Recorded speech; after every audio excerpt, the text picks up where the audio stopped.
রাদিয়াল্লাহু তাআলা সাল্লাম তিনি কারবালার ময়দানে যখন সেজদারত অবস্থায় ইন্তেকাল করছেন, শাহাদাতের জাম, তখন সেজদায় রেখে হযরত ইমাম হুসাইন আমার নবী সেজদার মধ্যে আল্লাহকে বলতেছে, আল্লাহ, পিঠের মধ্যে তখন 113টা তীর ওনার পিঠের মুবারকে, চিন্তা করেন 113টা তীর হাদিসে এসেছে, পিঠের মধ্যে রেখে বলতেছে, আল্লাহ, আমি হুসাইন কি তোমার দরবারে কবুল হয়েছে। সুবহানাল্লাহ।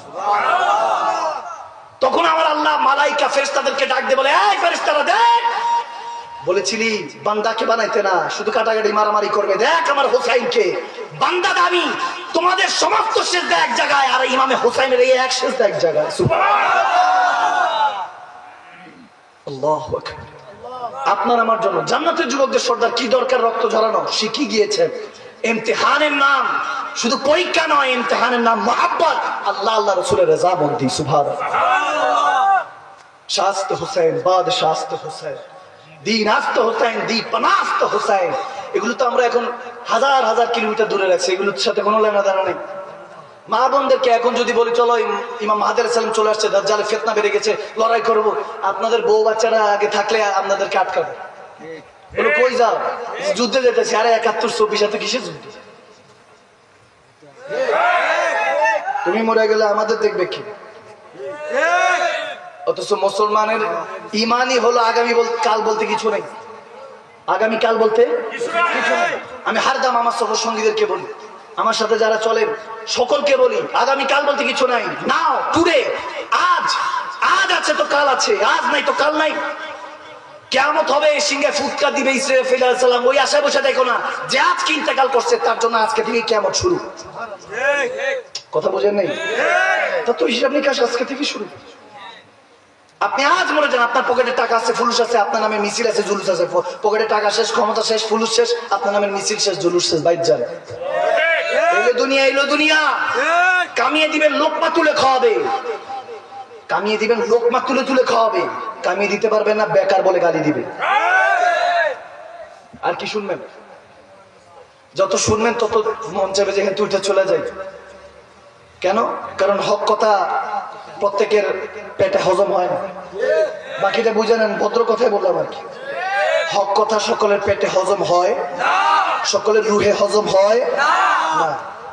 একটা প্রবাদ আছে না, ওটা মিলাই নিবেন আর কি, আমি আর বললাম না, এটাই ঠিক আছে।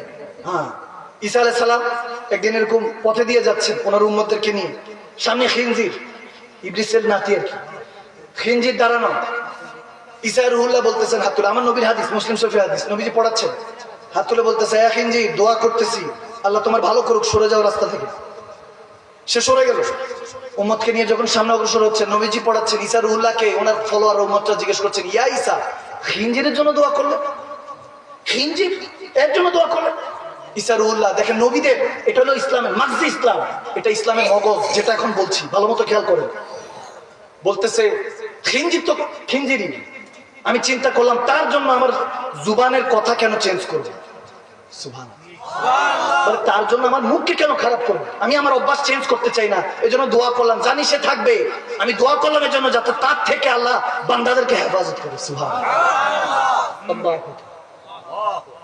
কথা বুঝতে পেরেছেন? এটার মানে হলো কে কি বললো, কে কি দেখলো। অনেকে আমার টুপি নিয়ে কথা বলে, বলো হুজুরের টুপি দেখলে মনে হয় মনে ডেক্সি একটা মাথায় দিছে, নাউজুবিল্লাহ। মানে ওই যে, আমি কাউকে ছোট করছি না, মানে দেখেছেন নিজের শহর, সিরুফিল আরদ, জমিন ভ্রমণ করেন, তখন বুঝবেন যে দুনিয়াতে কত রকমের মানুষ আছে, ঠিক কিনা? টুপি একটা মনে করে যে শুধু কোন রকম মাথায় দিলে এটাই টুপি, না, পাগড়ি আছে, এটা পাগড়ি বানিয়ে এটা আমি পরে আছি, এটা পাগড়ি, এটা প্লাস্টিক খুললে এটা পাগড়িটা পুরো, এটা এগুলো তুর্কি থেকে আসে, তো বিভিন্ন এখন বাংলাদেশেও পাওয়া যায়। এখন সারা পৃথিবীতে যেগুলো দেখেন প্রয়োজন না, কি ঈদের নামাজ কি 12 তকবীর না 6 তকবীরে, যেগুলো প্রয়োজন না, মনে করেন এখানে ব্যথা নাই, আপনি খোঁচায় ব্যথা দিয়ে আবার মলম লাগাইতেছে, মানে এগুলো প্রয়োজন নাই। প্রয়োজন কোটা, প্রয়োজন কোনটা? সেটা হলো আমার নবীর ভালোবাসা, আহলে বায়াতের ভালোবাসা, ওলিয়া আল্লাহদের ভালোবাসা, সেই পথ সিরাতুল মুস্তাকিম পথ। কিভাবে পাবো? আল্লাহকে কিভাবে রাজি করব? দুনিয়াতে কিভাবে সার্ভাইভ করব, আমরা এই দুনিয়াটা কিভাবে জয় করব, এর সাথে বাইক, গাড়ি, তারপর নারী, বাড়ি, এগুলো নিয়ে থাকবো, নাকি আল্লাহ রাসূলকে রাজি করব? আরে ওই নারী যে সৌন্দর্য দেখছে, ওই গাড়ি যে সৌন্দর্য দেখছে, যে বাইক যে সৌন্দর্য, যে বাড়ি যে সৌন্দর্য দেখছে, এগুলো তো ক্ষণিকের।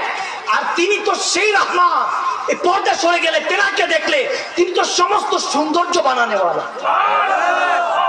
আল্লাহু জামিল ইউহিব্বুল জামাল।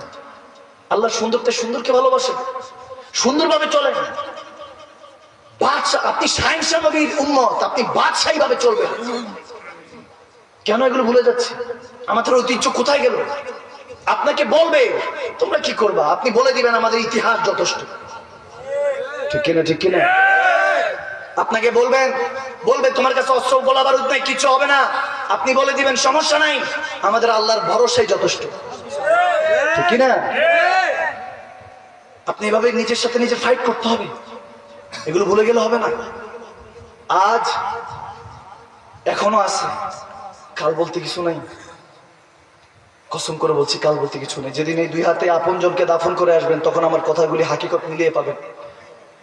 আমি এখানে অনেকের চেহারার মধ্যে বিভিন্ন রকমের টেনশন, ডিপ্রেশন, দুর্দশা, কুফরি, এটা সেটা দেখতে পাচ্ছি। এরকম দুর্দশা, হতাশা কেন থাকবে? সবকিছুর ওষুধ আল্লাহ তাবারক ওয়া তাআলা দিয়ে গিয়েছেন, আমার হুজুরে পাক দিয়ে গিয়েছেন।